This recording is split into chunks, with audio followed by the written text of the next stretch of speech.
Welcome to the Coaching Compass, where I talk to elite performance coaches about what it takes to build a successful career in high performance. And today, I get to talk to Ian Perry. Ian is a former elite volleyball athlete who has built a successful mental performance and psychology practice and career since you started, I believe, it was 2019. And you are currently a mental performance consultant with UC Berkeley. So excited to dive into the journey and a little bit more about how you got there. But thanks for coming on, Ian. Of course. Thanks for having me. Cool. So let's dive in kind of and talk about the athlete to practitioner journey a little bit. So you were in volleyball. I know a lot of performance coaches and mental performance coaches who actually come from volleyball for whatever reason, and maybe you can shed some light on that. But um, explain to me why, if it had an impact, being an elite athlete has how that has made you, informed you into the performance coach that you are, the mental performance coach. Yeah, I think most people that go into the mental performance or sports psychology or even working in sports space probably had some type of athletic background. Mm, And especially on the mental side, as an athlete, you understand pretty quickly if you want to be elite as an athlete, that the mental part is an important piece. And for me, I was no different. Trying to be an elite athlete and really realizing that the mental side was really important, but not really trained. And that really fascinated me, and was fortunate to do an undergrad in kinesiology as well. So I took a sports psychology mm, class. This also gave me a bit of insight in, oh, there's a field here, there's some research here, uh, while also being in quite a few leadership roles as an athlete as well, and thinking about team dynamics and working with coaches and what makes teams optimal and different athlete motivations.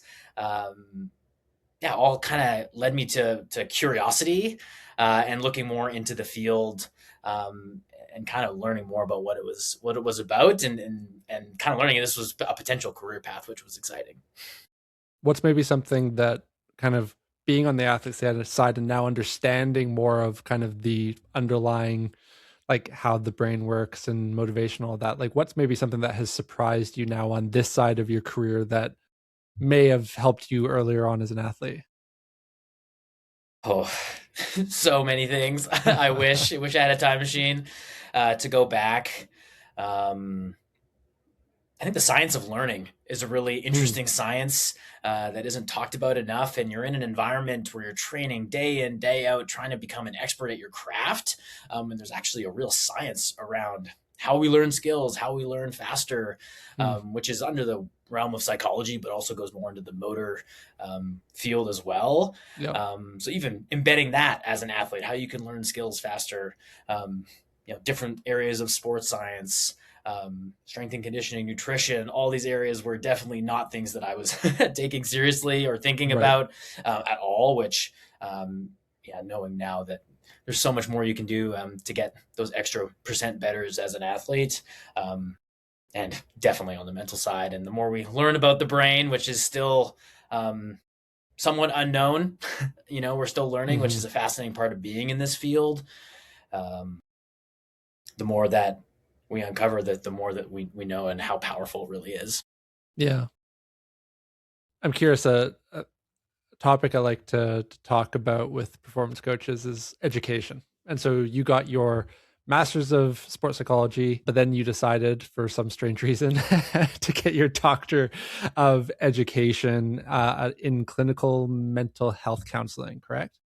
It was in sport and performance psychology and clinical mental health Okay, both. combined. Actually, Okay. yeah, it was a dual trained doctoral program. Yes. And so why go that step for further? What was, did you feel like the master's was insufficient to where you wanted to go? Why go back for more school, for more letters? Yeah, it's a good question. I'll rewind slightly. So after my playing career, I went into coaching. Mm, So for me, and I think people that played with me, probably thought that coaching was going to be the next path, and I did too. Was fortunate to get a full-time assistant coaching role at UBC, um, kind of pretty much right after my playing career. And I got into the master's program there as well in sports psychology, kind of because I thought it would make me a better coach. Um, and so through the master's program, while coaching full time as well, allowed me this really cool space to learn about sports psychology and mental performance and then apply it as a coach. Yeah, you had your own lab. I Yeah. have my own lab Yeah. and really got to see the power of some of these tools and some of these skills, in real time, especially because you have so much access as a coach, even more than a mental performance or a sports psychology practitioner. That was really cool for me to see just the benefit that these tools can have. I'll share a story. We were fortunate enough my second season as an assistant to make the national final. And something that we had done for the past previous almost 2 seasons was, we'd run film sessions in the morning doing scouting. And this was something I was heavily involved with as an assistant coach. And then I would run the whole team through guided visualization after our film sessions. And as someone who was learning a lot about sports psychology at the time, and then also knew a lot about the sport and the game that we were about to play, having been the coach who was creating the game plans, Yeah. could make these visualization sessions really accurate and detailed and really specific towards, the competition that we were playing in the evenings. And we trained this, we did this every game for seasons. And I'll never forget in the national final, one of our athletes, makes an incredible block on one of their, phenomenal players, and the other coach calls a timeout. And the athlete comes over to me on the bench and he just looked at me and he's just like, "Oh, deja vu. I saw that this morning." That's awesome. And it was just really, and this happened often throughout the season, Right. that athletes would report, "Oh, things are happening in the games that I was preparing for and practicing through these visualizations in the morning." So yeah, for me, this really sparked this, well, this is a cool, this mental performance thing. There's something here. Yes. Now, through my master's degree to get my CMPC certified mental performance consultant credential, I had to do internship hours. So I was fortunate that as I was coaching, I also started working as an intern with another team at UBC to get some of my hours. So I started working just in mental performance to get my credential, which then, one team turned into 2 teams, turned into 3 teams, got my master's degree, got my credential. And then, kind of was at a point where I was working full-time as an assistant coach, and then also working kind of full-time-ish, working with quite a few teams at UBC, and also having a private practice in mental performance. Cool. So I was doing sort of both Busy. full-time. Yeah. Yes, busy, but really enjoying it. And then coming kind of back to answer your first question, I was doing both full-time and felt that if I wanted to be elite, I kind of had to go all in on one.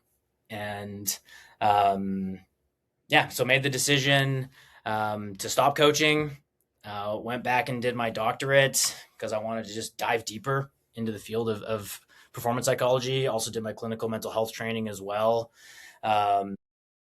And got to do a whole other degree learning while also working full-time in mental performance as I was doing my doctoral training. Right. So similar, getting the opportunity to learn, read the research, and then also apply, directly in real time and continue to upgrade and iterate, my skills as a practitioner. That seems to me to be a pretty critical, career changing decision there. Is okay, I've been a coach for a number of years. Do I become a coach, or do I stay as a coach? Do I kind of go full on the mental performance side of things? How did you make that decision? What tipped it over in favor of mental performance versus coaching? Good question. For me, it felt like there was so much untapped potential in the mental performance space. I was fortunate to work with Team Canada Women's Volleyball as in a mental performance capacity, and this was right at the end when I was still coaching, and it was an amazing experience, incredible athletes, but kind of came away from that knowing that if I wanted to be at the elite level, which is what interests me the most, like I just wanted to keep getting better. And I felt that having two different hats and being a coach and a mental performance, it's tough to wear many hats, especially at the elite level. Yes. So yeah, that was kind of a motivating factor for me to put the coaching aside and go full force. Do you miss it? Sometimes. Yeah, I miss being in the gym every day, Mm. you know, designing training sessions. I do miss that. But a really amazing and fun part of my current role at Cal is, I am in practices, I am traveling on trips, I am on benches, I am working a lot with coaches from more a train the trainer model. But I'm also a big believer in applied mental performance. So Yes. we're, you know, doing classroom sessions to learn certain topics and skills, but I'm also creating drills and training with the coaching staff to help apply the tools and skills that we're learning in the classroom, in real time. And that's kind of coming back to my coaching roots and Yes. having Yeah. those conversations, which I love doing and is a Yeah. unique part, I think, of me as a mental performance practitioner. To go back to the doctorate for a second, um, was it worth it? Would you do it again? Yes, Okay. for And sure. what made it worth it?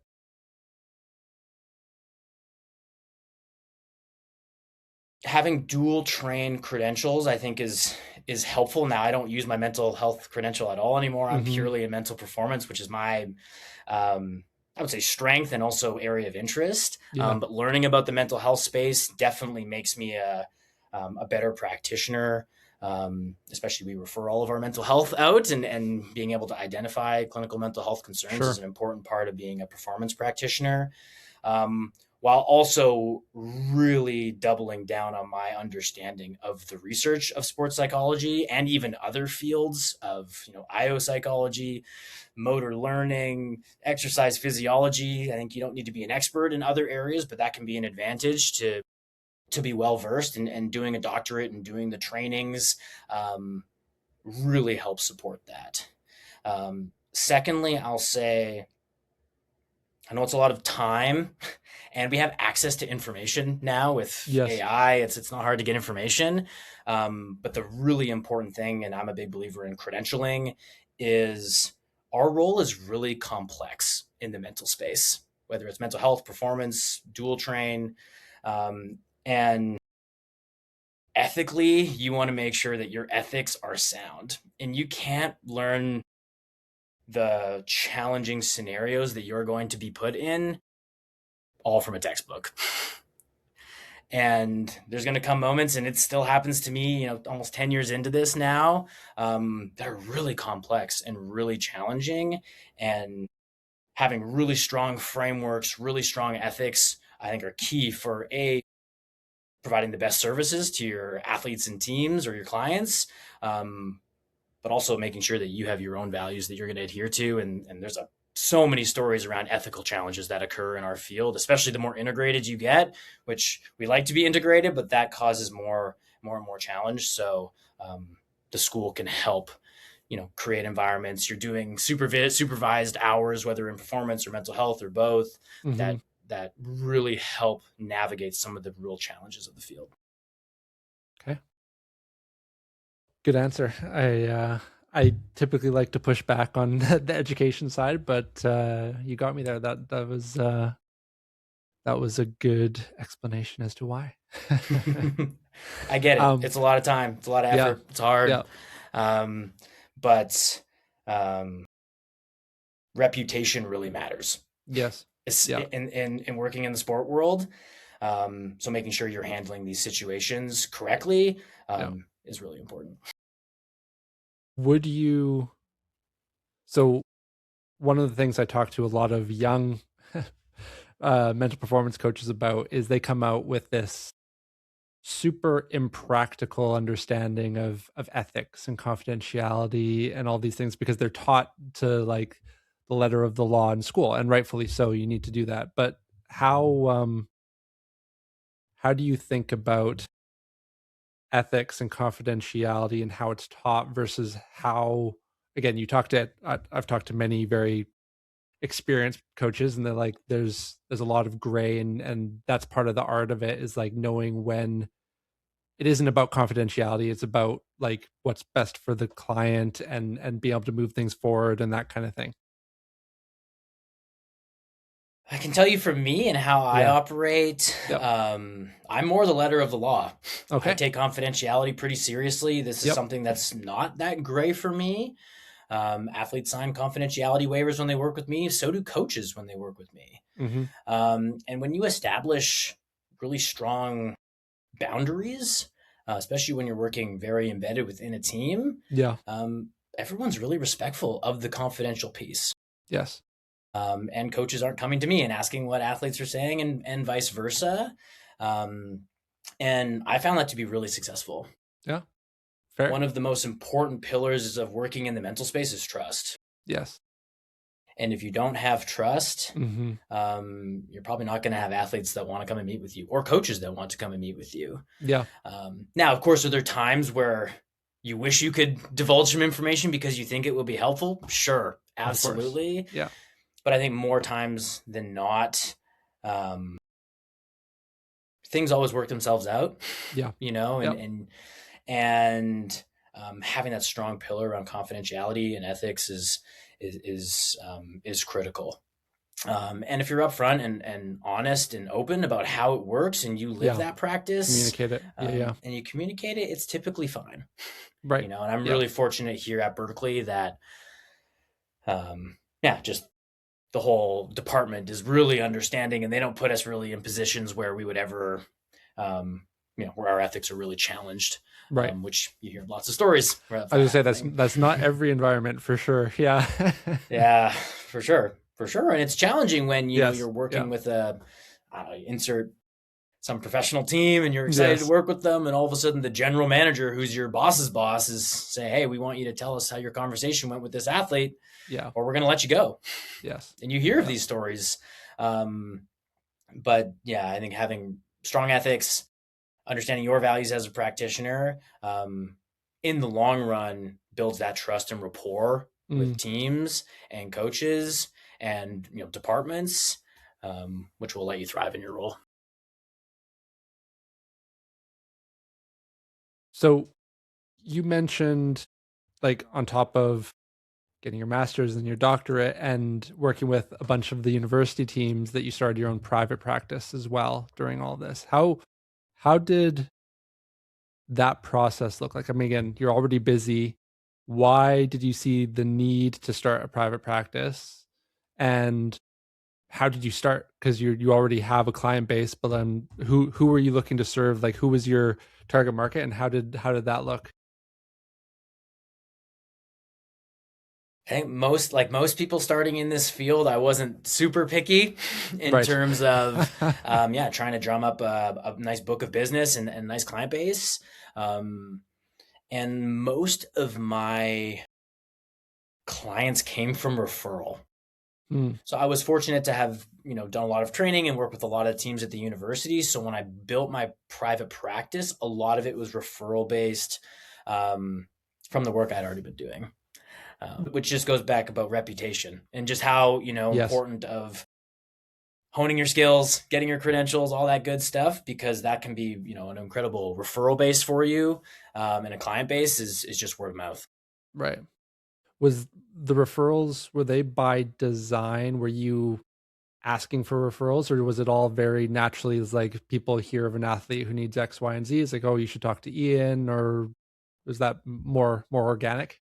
Yeah, all organic. Mm, More just you work with one professional basketball player who's on a team who one of his teammates is looking for someone, and all of a yeah. sudden he makes that referral, or another coach reaches out to a coach, can even be from different sports, Yeah. and asking if you know of someone. So a lot of it was just organic, you know, through just working through in a lot of different sports in a lot of different areas. Was it mostly in sport? Did you go outside of sport at all, or did Yeah. you stay in sport? Yep, absolutely. Worked in the corporate space, kind of more at the founder C-suite level, more doing a little bit more executive coaching, but in a sports psychology or performance psychology, I would say flavor, as I'm Yep. not a expert executive coach from the business side. But I've really, really enjoyed that work as well, as there's a lot of parallels, Yes. working more with the person, not the business. Yes. Yeah. And then how did you get from there to where you are now in California at Berkeley? What did that fill in the gap for us?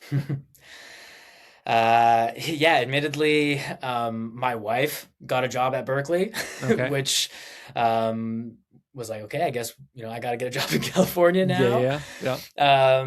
which we had obviously discussed, and working in sport, being in the US is definitely, there's more opportunity.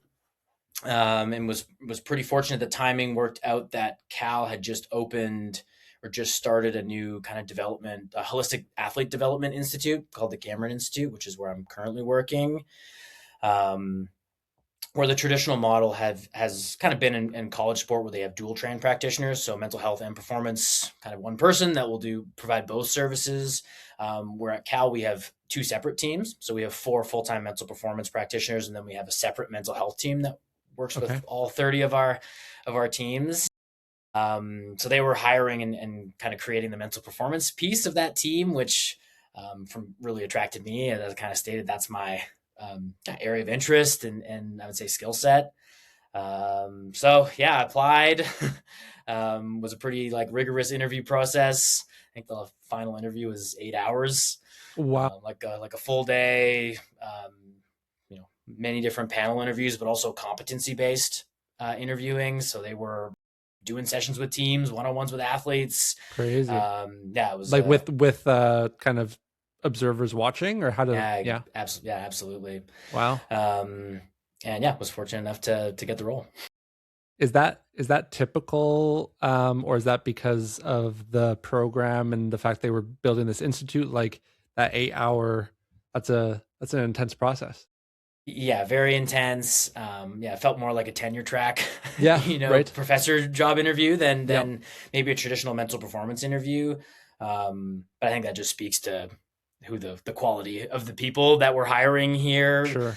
from the mental performance space. Yep. And it honestly attracted me more to the role, just Right. Of knowing how course. rigorous it was, Yes. how professional it was. Yep. Um, but yeah, I don't think that's common in the space. Right. Right. Do you mind going into a bit more detail of what that 8 hour day looked like? It would be very curious to just hear what the different. I mean, you've spoken a little Mhm. bit about like actually doing some of the work in front of observers, but any other Yeah. pieces? Yeah. Yeah, panel interviews, multiple different panel interviews across Mm, different cohorts, meeting with coaches, yeah, doing a, actual one-on-one mental performance session with an athlete, doing a right. team session with a team, Okay. meeting with directors one-on-one. Yeah, it's just a full day. Meeting everyone, basically. Yeah, That's meeting crazy. everyone, and they sort of preface it, and we sort of preface it, I guess, now, as it gives you a bit of a day in the life Yeah. of Sure. bouncing Yes. around from one-on-one sessions with athletes to team sessions to meeting with coaches. I mean, we didn't get to go to practice, but that would be another thing that would be typical in the Yes. days. So they try and simulate that as much as they can. Okay.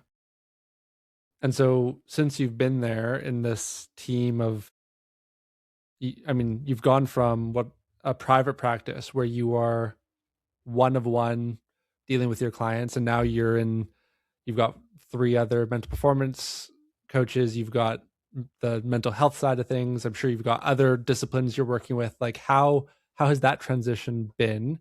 um and yeah, what are some of the challenges that you've faced maybe?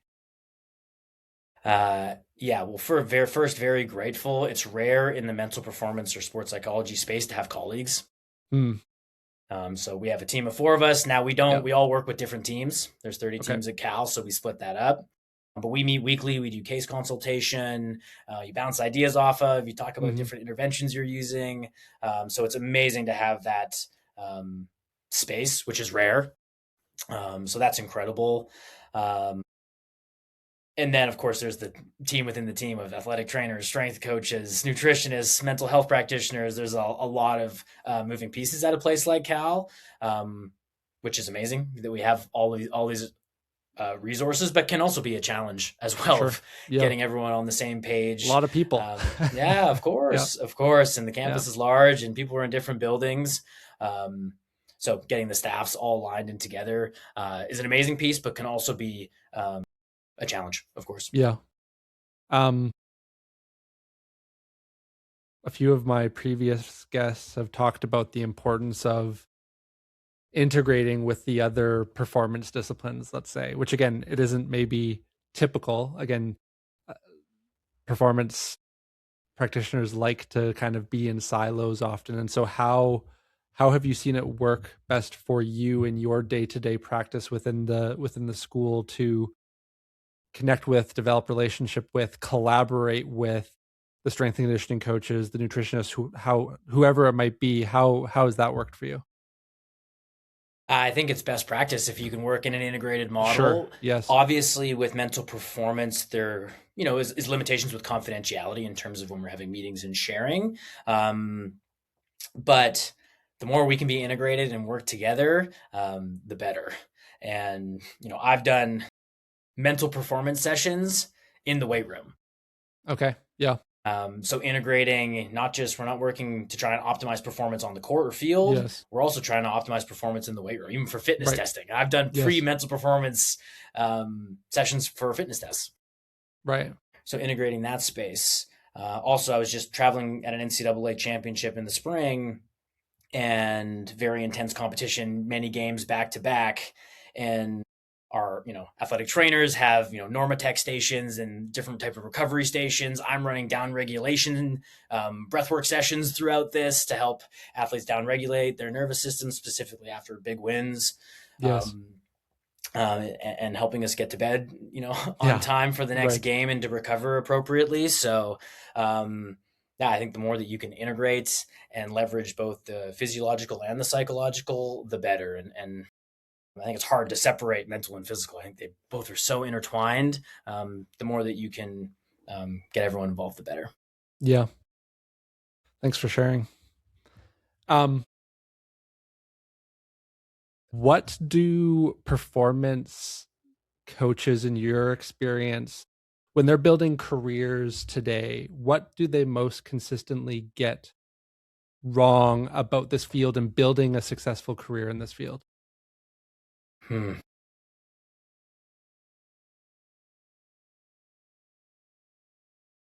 I'll give you 2 points that I think are valuable. And these are a lot of it's from learning from my practice.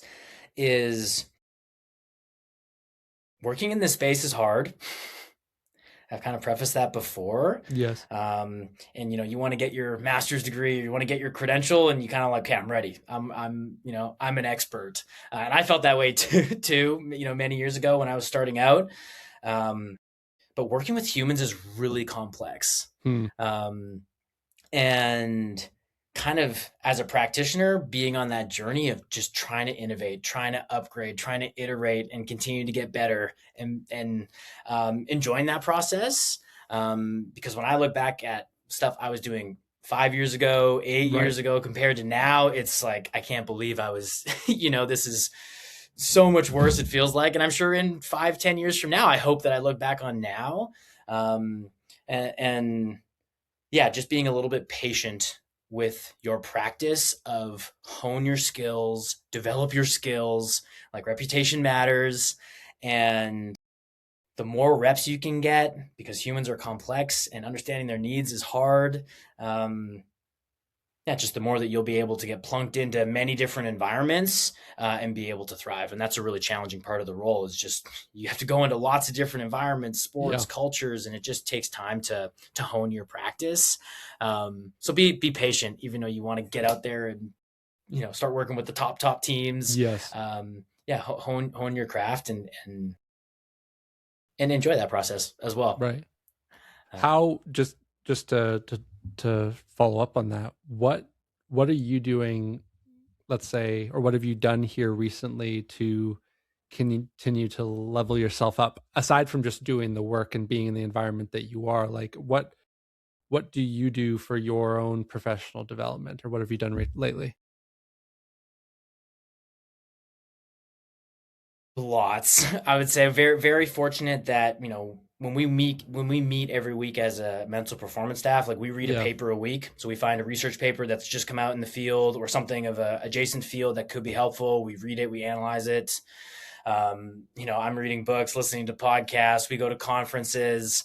Um, I would say I'm very, very often upgrading, innovating, iterating, Yes. and and having a team to bounce ideas off of, even from how we're talking about different theories, how we're, um, going about different intervention strategies, is wonderful. I'll give you an example of something that's in the last, I would say, 4 or 5 years, that's been something that's developed into a really large part of my practice is using analytics and statistics, um, to measure the effectiveness of our role in mental performance. Okay, let's go. I like this topic. Go on.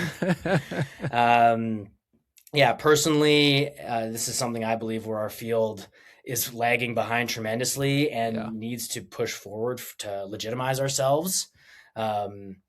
As my job title is mental performance. Am I actually positively impacting performance and winning? Because Yes. that's, at the end of the day, that's what I'm hired to do. Yep. Um, so yeah, over the last 5 years, have done a lot of work in. I think our field's pretty good on the subjective measurement, which has a lot of Yes. value, and we do a lot of that here. But yeah, I've dove a lot into more using performance metrics and data to both inform my practice, to assess need, but then also evaluate effectiveness, and overall like ROI of what I'm doing. Are you happy with, let's say, the model or the system you have to date? Is it still lacking, do you think? And then what does it look like, if you don't mind sharing? Because this is a question that, again, we talk about a lot with coaches, is like, I'm a mental performance coach, I'm a sports psych. Like, how do I measure my Mhm. impact? No one knows. Yeah, for sure. It's talked about a lot, and Yeah. not a lot of answers. Yeah, there's a lot of different ways that Mm, myself and my team here at Cal are using now. I'll give you one example, and I'm constantly looking for performance metrics that can act as proxies for different mental attributes.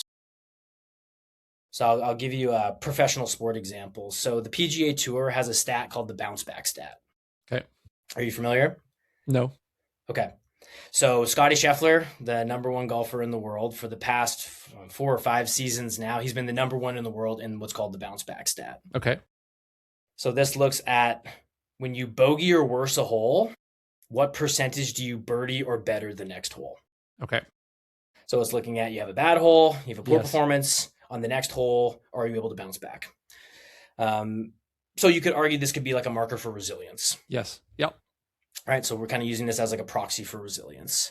Now they also have reverse bounce back, which is if you birdie or better a hole, and then on the next hole you bogey or worse, looking at those statistics as well, which could be a marker for potential over arousal, attention dysregulation, etc. There's a few different things there. So that's an example Yeah. of this is performance data that we're now, especially if you have a big data set, you can't just look at one tournament Yeah. but if you look at maybe a year's worth of data, you can start to understand a little bit about an athlete's mental attributes through some performance data. Yes. And going along with this example, so now for me, if I notice that, I mean, he's the best in the world, but maybe if he wasn't the best in the world, and I find out that maybe this is an area that, this golfer is struggling with, okay, this is helpful because now this helps guide. There's a need there between an Yes. individual or a team. Now I can do different mental performance interventions across a season, across multiple seasons on this area, and I can actually track progress. Uh, Not just from a subjective, oh, I like Ian, I like his interventions, they're helping me build confidence, resilience, etc. We can actually see if the data is aligning with the interventions that I'm providing.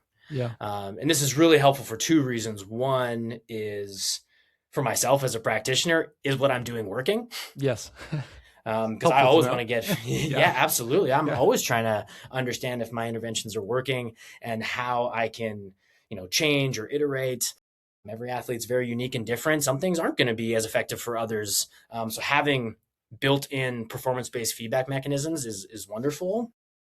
And then secondly, if it is really effective, now we have objective data to measure the impact of our performance.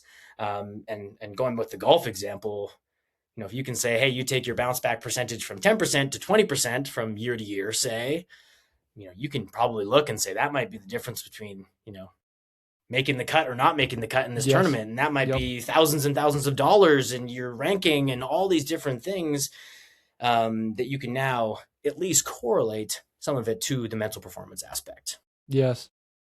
Now, this isn't like 100% clean. There's a lot of Sure. variables in Yep. sport. So I'm not saying like this is, this equals that, but it definitely starts It's to give us something. some Yeah. it starts to give us some insights Yeah. of the work that we're doing. And I'm using this across a lot of different sports at the individual level, team level, many, many, many different mental attributes we're looking at based on performance data.